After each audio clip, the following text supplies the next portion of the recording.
Trendy বুলছন ডালাৰ station আপোনালোক সকলোকে স্বাগতম। আমি আগৰ ভিডিঅ'টো অকণমান দীঘলীয়া হোৱাৰ বাবে ভিডিঅ'টোত আমি কোম্পানী যিবোৰ ডিছকাউণ্টত আছে তাৰ বিষয়ে বেছি নকৰোঁ। এটা কোম্পানীৰ বিষয়ে কৈছিলোঁ, গ্ৰীণ পেনেল। এই ভিডিঅ'টোত আমি আকৌ আপোনালোকক কেইটামান কোম্পানী, যিবোৰ কোম্পানী এতিয়া ডিছকাউণ্টত আছে আৰু লং টাৰ্ম ইনভেষ্টমেণ্ট কৰিব বিচাৰে, তেতিয়াহ'লে এই কোম্পানীবোৰ এতিয়া ৱাচ লিষ্টত ৰাখি চাব পাৰে। আমি আমাৰ ভিডিঅ'ত ৰিকমেণ্ড নকৰোঁ কোম্পানী বাই বা চেল কৰা আপোনালোকৰ কথা। আমি আপোনালোকক জাষ্ট আমাৰ ভিউটোহে জনাইছোঁ, আমাৰ যিখিনি ষ্টাডি আপোনালোকৰ মাজলৈকে এৰি দিছোঁ। লাইক শ্বেয়াৰ কমেণ্ট কৰিলে আমি উপকৃত হ'ম। তেতিয়া আমাৰ প্ৰয়াস, যিটো আমি ষ্টক মাৰ্কেটত এৱাৰনেছ ক্ৰিয়েট কৰিব বিচাৰিছোঁ, মেইনলি অসমত যিসকলে ইনভেষ্টমেণ্ট এতিয়াও কৰা নাই, তেখেতসকলে ষ্টক মাৰ্কেটৰ বিষয়ে জানি লৈ ইনভেষ্টমেণ্ট যদি কৰে, তেতিয়াহ'লে তেখেতসকলে ফাইনেন্সিয়েলি ইণ্ডিপেণ্ডেণ্ট হ'ব পাৰিব। গতিকে লাইক শ্বেয়াৰ কমেণ্ট কৰিলে এই ভিডিঅ'টো বেছি মানুহলৈকে যাব। গতিকে তাৰ প্ৰয়াসেৰে আমি এই চেনেলটো ক্ৰিয়েট কৰিছিলোঁ। আজি প্ৰথম কোম্পানী গ্ৰীণ পেনেল। আমি অলৰেডি কৈছোঁ, এটা ষ্ট্ৰং কোম্পানী, ডিছকাউণ্টত আছে এতিয়া অলৰেডি। আপোনালোকে আগৰ ভিডিঅ'টোত চাইছে, গতিকে এই ভিডিঅ'টোত আমি এই কোম্পানীটো স্কিপ কৰিছোঁ। প্ৰফিট গ্ৰ'থ ভাল, সেই হিচাপে ষ্টকৰ CAGR বেছি হোৱা নাই, গতিকে কিছু স্পেচ আছে এই কোম্পানীটোত। নেক্সট কোম্পানী হিন্দুস্তান ফুড, এটা কণ্ট্ৰেক্ট মেনুফেকচাৰিং কোম্পানী। কোম্পানীটোৱে প্ৰিভিলেজৰ লগতে আন প্ৰডাক্ট, লেডাৰ প্ৰডাক্ট, ডিটাৰজেণ্ট, তেনেকুৱা প্ৰডাক্টৰ কণ্ট্ৰেক্ট মেনুফেকচাৰিঙৰ কাম কৰে। আগতে তেখেতসকলে ডাইৰেক্ট কাম কৰিছিল, পিছত তেখেতসকলে কণ্ট্ৰেক্ট মেনুফেকচাৰিঙৰ কাম কৰিছে আৰু তাৰপিছতে কোম্পানীটোৰ গ্ৰ'থ ভাল হৈছে। যদি মাৰ্কেট কেপ চাবলৈ যাওঁ, তেতিয়াহ'লে 6,000 crore মাৰ্কেট কেপ আৰু হাই লগাইছে 669 rupees আৰু এতিয়া 542 rupeesত ট্ৰেড হৈ আছে। আৰু ROE21 বহুত ভাল। ইণ্ডাষ্ট্ৰি P 36 আৰু ষ্টক P 67, গতিকে প্ৰিমিয়াম ভেলুতে আছে কোম্পানীটোৱে, কাৰণ গ্ৰ'থ ভাল বাবে ইয়াৰ ভেলু P বেছি দিছে। গতিকে P বেছি আছে, অকণমান চাই ল'ব। আৰু ডেপটো অকণমান আছে, 580 rupees, স্মল কেপত ডেপ থাকে অকণমান। আমি যদি ৰিজাল্ট চাবলৈ যাওঁ, ৰিজাল্ট বহুত বেছি ভাল নহ'লেও লাষ্ট কোৱাৰ্টাৰ ছেপ্টেম্বৰত আছিল 54 প্ৰফিট আৰু এতিয়া 57 হৈছে। আৰু ঠিক তেনেকৈ OPM লাষ্ট তিনিটা কোৱাৰ্টাৰত 8% হৈ আছে। যেতিয়া OPM বাঢ়িব, প্ৰফিট ইয়াতকৈ ভাল হ'ব, তেতিয়াহ'লে এই কোম্পানীটোৱে ইনভেষ্টৰক ভাল প্ৰফিট দিব বুলি আশা কৰিব পাৰি। কাৰণ কোম্পানীৰ আমি পিছলৈকে প্ৰফিট গ্ৰ'থ আৰু চেলছ গ্ৰ'থ চাম। প্ৰফিট 3 yearsত 50% আৰু 3 yearsত চেলছ গ্ৰ'থো অলমষ্ট 48%। গতিকে 10 yearsত 61% প্ৰফিট পাইছে যিসকলে ইনভেষ্ট কৰিছিল, কিন্তু লাষ্ট 3 yearsত অনলি 13%হে প্ৰফিট পাইছে। গতিকে এই কোম্পানীটো এতিয়া গ্ৰ'থ হোৱাৰ চান্স আছে আৰু ইনভেষ্টৰে প্ৰফিট পোৱাৰ চান্স আছে, প্ৰফিট গ্ৰ'থ চেলছ গ্ৰ'থ যিহেতু ভাল। Next company Cholamandalam investment finance. Bajaj finance এই ছেক্টৰৰ লিডাৰ আৰু এই কোম্পানীটোৱে কাম কৰে ভেহিকল ফাইনেন্স, হোম লোন আৰু প্ৰপাৰ্টি লোনৰ লগতে আন কিছুমান লোন এই কোম্পানীটোৱে প্ৰভাইড কৰে। গতিকে চোলামণ্ডলম ফাইনেন্স, আমি বাজাজ ফাইনেন্স যদি কিনা নাই, বা যিসকলে বাজাজ ফাইনেন্স অকণমান হাই প্ৰাইচ যিদিনা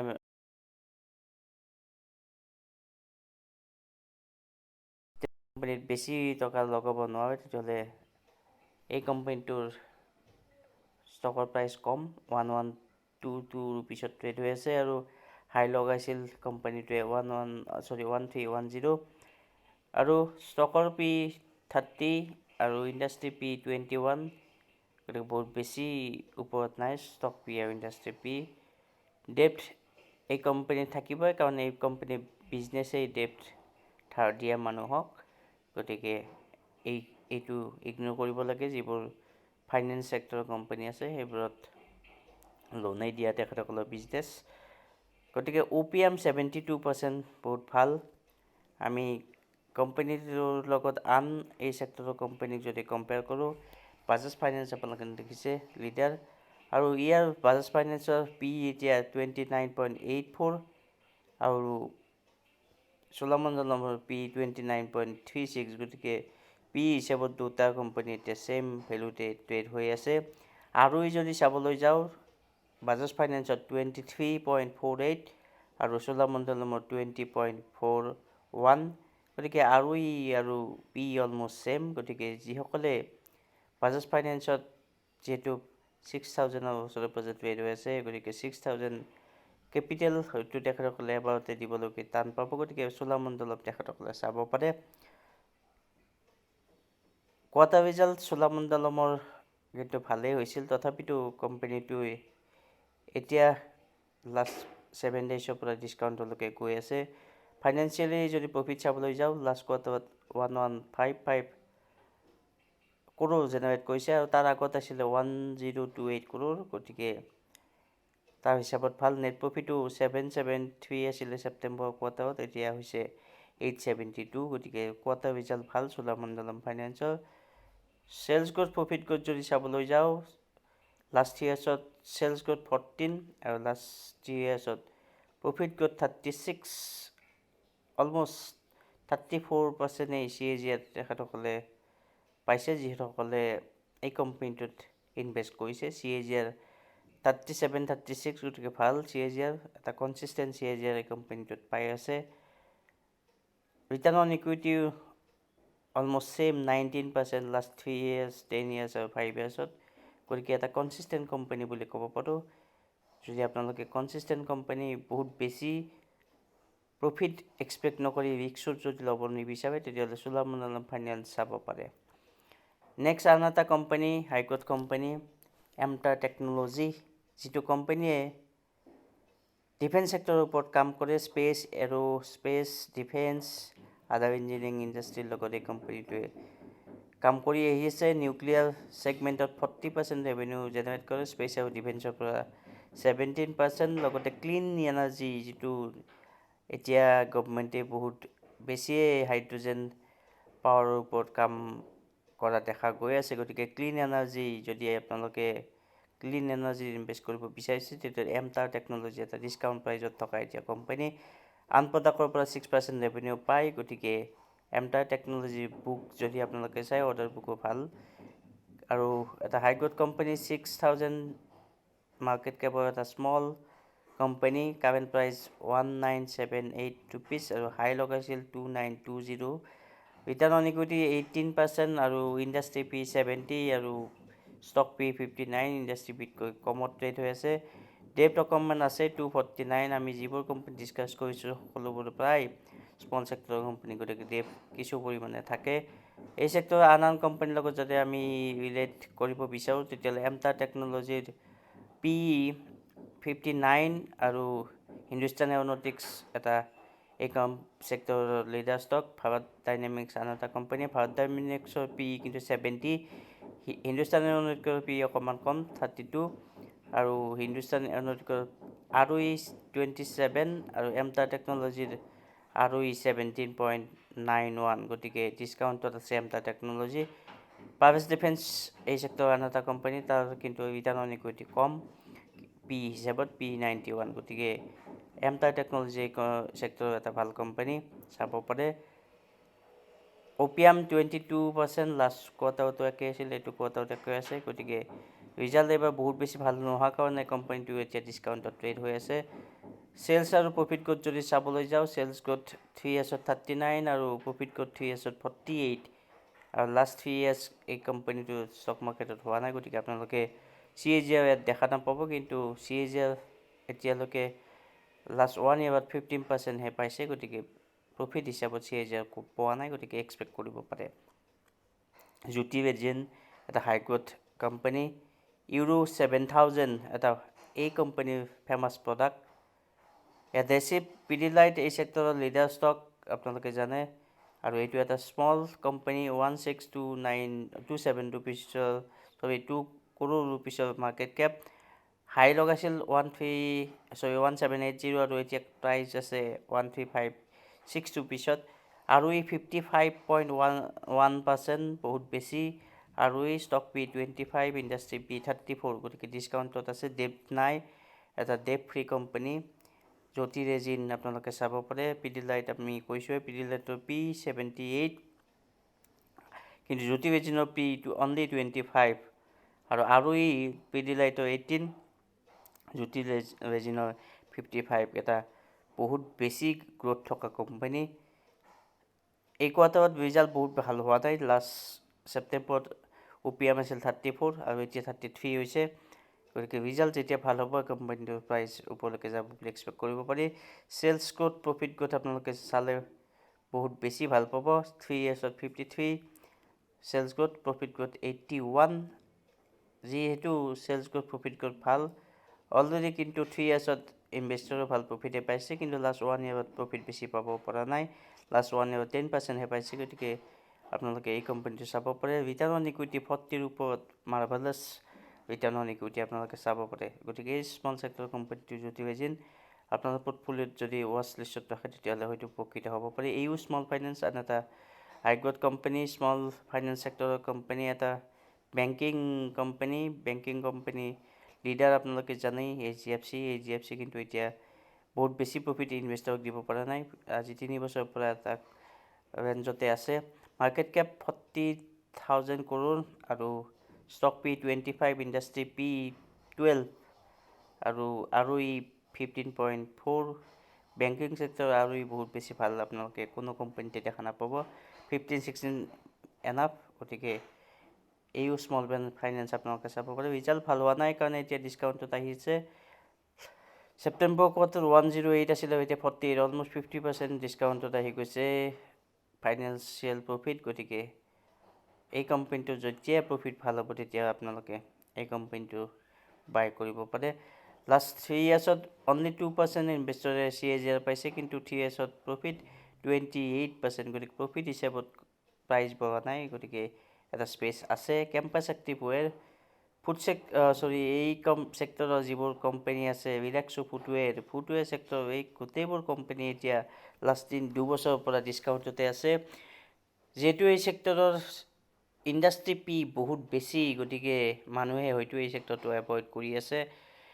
কিন্তু কেম্পাছ এক্টিভৱেৰ আৰু ৰিলেক্সো ফুটৱেৰ নিশ্চয় লং টাৰ্মত প্ৰফিট জেনেৰেট কৰি দিব, কাৰণ এই ছেক্টৰত যিহেতু আন তেনেকুৱা ভাল কোম্পানী ষ্টক মাৰ্কেটত লিষ্টিং নাই। গতিকে কেম্পাছ এক্টিভৱেৰ আপোনালোকে চাব পাৰে। 7,000 crore market cap, stock P98 already কৈছোঁৱেই, ইণ্ডাষ্ট্ৰি P59। গতিকে ইণ্ডাষ্ট্ৰি Pতকৈ ওপৰতে আছে। ষ্টকৰ প্ৰাইচ কিন্তু যোৱা নাই, যোৱা এবছৰৰ পৰা ষ্টকত কোনো প্ৰফিট পোৱা নাই, মাইনাছতে প্ৰফিট পাই আছে। যদি মেট্ৰ' ব্ৰেণ্ড, ৰিলেক্সো, বাটা আৰু কেম্পাছ কম্পেয়াৰ কৰোঁ তেতিয়াহ'লে মেট্ৰ' ব্ৰেণ্ডৰ ROE 25, P91। ঠিক তেনেকৈ ৰিলেক্সো ফুটৱেৰৰ P বহুত বেছি, 104, ROE অনলি 8।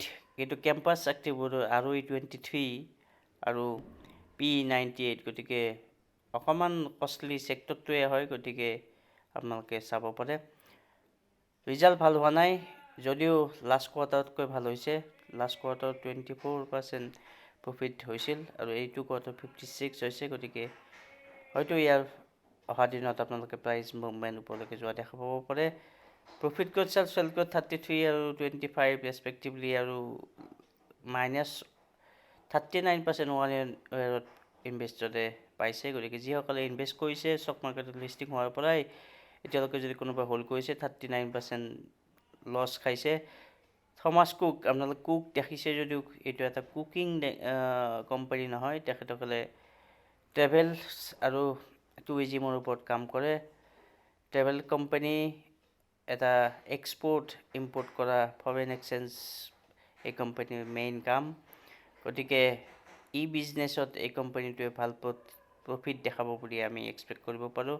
কোৱাৰ্টাৰ ৰিজাল্টটো ভাল হৈছে, সেইকাৰণে আপোনালোকক এই কোম্পানীটো আজি প্ৰথমবাৰৰ বাবে আমি এই চেনেলত ডিছকাছ কৰিবলৈ ওলাইছোঁ। Financial service, leisure and hospitality আৰু ৰিজৰ্টৰো কাম কৰে। ডিজিটেল ইমেজিং চলিউশ্যনৰ ওপৰতো এই কোম্পানীটোৱে কিছু পৰিমাণে কাম কৰে। US বা আন ইষ্ট এছিয়াৰ লগতো এই কোম্পানীটোৰ ডিল আছে। গতিকে হলিডেজ আৰু কোৰিয়ান ৰিজৰ্টৰ ওপৰতো কিছু পৰিমাণে বিজনেছ এই কোম্পানীটোৱে কৰি আছে। গতিকে থমাছ কুক ইণ্ডিয়া নামৰ এই কোম্পানীটো আপোনালোকে চাব পাৰে। জিঅ'গ্ৰাফিকেলি যদি আমি চাবলৈ যাওঁ, ইণ্ডিয়াত অনলি 48% বিজনেছ আছে, বাকী গোটেইবোৰ বিজনেছ বাহিৰত, 52% বাহিৰত বিজনেছ কৰে। গতিকে ফাইনেন্সিয়েল ছাৰ্ভিচৰ পৰা 5% আৰু ট্ৰেভেল ৰিলেটেড ছাৰ্ভিচৰ পৰা 72% জেনেৰেট কৰে। ৰেভিনিউ লেজাৰ হস্পিটেলৰ পৰা 7% আৰু ডিজিটেল ফটো ইমেজিঙৰ পৰা 16%। এটা ডাইভাৰ্চিফাইড পৰ্টফলিঅ' বুলি ক'ব পাৰোঁ। থমাছ কুক নামৰ এই কোম্পানীটো মাৰ্কেট কেপ 7,000 crore আৰু কাৰেণ্ট প্ৰাইচ 167 আৰু PE 40, ইণ্ডাষ্ট্ৰি PE 28, বহুত বেছি ওপৰত নাই PE। গতিকে আৰু আপোনালোকে 0.39% দেখিছে, কাৰণ আগত এই কোম্পানীটো লছৰ সন্মুখীন হৈছিল। কিন্তু এতিয়া কাৰেণ্টলি আমি যদি চাওঁ, আপোনালোকে দেখিব লাহে লাহে প্ৰফিট যদি 3 yearsত দেখে, আপোনালোকে 231% প্ৰফিট জেনেৰেট কৰিছে। চেলছ গ্ৰ'থ 3 yearsতো মাইনাছতে আছে, কিন্তু লাহে লাহে ইয়াত বাঢ়িছে। গতিকে আপোনালোকে আজিয়ে ইনভেষ্ট কৰি নিদিব, অকণমান চাব, ৱাচ লিষ্টত ৰাখি যদি আপোনালোকে লং টাৰ্ম ইনভেষ্টমেণ্ট কৰিব বিচাৰিছে, পিছলৈকে যদি ভালেই থাকে, তেতিয়াহ'লে ফাণ্ডামেণ্টেল ৰেগুলাৰলি ষ্টাডি কৰি থমাছ কুক নামৰ কোম্পানীটো চাব পাৰে। আৱাস ফাইনেন্স আমি আগতেও ডিছকাছ কৰিছোঁ। কোম্পানীটোৱে যোৱা 2 বছৰৰ পৰা কোনো ৰিটাৰ্ণ ইনভেষ্টৰক দিয়া নাই, কিন্তু এটা হাই গ্ৰথ কোম্পানী। ইয়াৰ মেইন ৰিজনটো হ'ল কিয় ইনভেষ্টৰে পোৱা নাই যে ইণ্টাৰেষ্ট ৰেট এতিয়াও USA হওক, ইণ্ডিয়াতে হওক বাঢ়ি আছে। ইণ্ডিয়াত 6.5 আপোনালোকে জানে লাষ্ট মিটিঙত ডিক্লেয়াৰ কৰিছে, এতিয়াও কমোৱা নাই। কিন্তু যেতিয়া ইণ্টাৰেষ্ট ৰেট কমাব, এই কোম্পানীটোৱে প্ৰথমবাৰৰ বাবে আপোনালোকে দেখিব যে প্ৰাইজ ওপৰলৈকে যাবলৈকে ষ্টাৰ্ট কৰিব।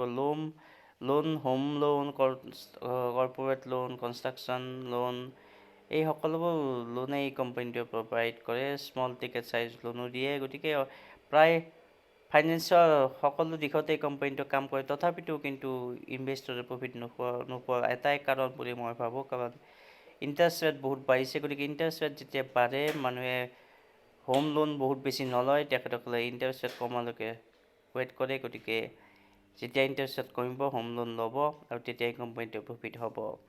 11,000 crore market cap, stock PE 23, industry PE 17 আৰু 14.1। আগত আৰু ইয়াতকৈ ভাল আছিল, এতিয়া কমি গৈছে, কাৰণ বিজনেছ ৰিচেণ্টলি বৰ এটা ভাল হোৱা নাই।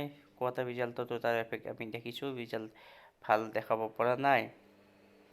চেলছ গ্ৰ'থ 10 yearsত 57 আৰু প্ৰফিট গ্ৰ'থো ভাল 72%।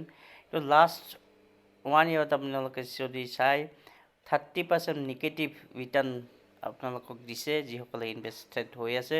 লাষ্ট 3 yearsতো -16% ৰিটাৰ্ণ পাইছে, কিন্তু 3 yearsত প্ৰফিট গ্ৰ'থ আৰু চেলছ গ্ৰ'থ ভালেই আছে 20-21 আৰু বহুত বেছি ডিফাৰেঞ্চ অহা নাই, 13-14 হৈ আছে। গতিকে আৱাস ফাইনেন্সৰ এটা ভাল কোম্পানী বুলিয়েই আমি ক'ম। আপোনালোকে অকণমান অপেক্ষা কৰিব লাগিব ইণ্টাৰেষ্ট ৰেট কমালৈকে।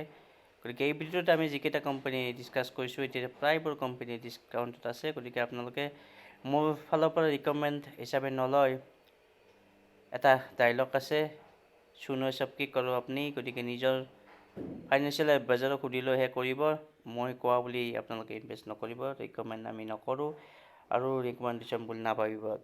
আৰু কোম্পানীবোৰ যদি চাই আপোনালোকে কিছু শিকিব পাৰিছে, তেতিয়াহ'লে লাইক, শ্বেয়াৰ, কমেণ্ট কৰিব। ধন্যবাদ।